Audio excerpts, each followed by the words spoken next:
страшно ведь. Ты ж моя рыбинка. Плыви. Старается.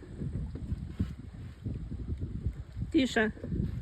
Ты сегодня наплавался взад-вперед не один раз. Бутылка моя еще полная. Ты уже идешь пешком? Иди сюда, иди.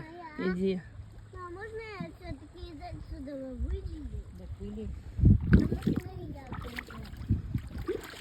Алена, вторую кроссовку одень. Пошли домой. Вылезай на берег, отряхивайся.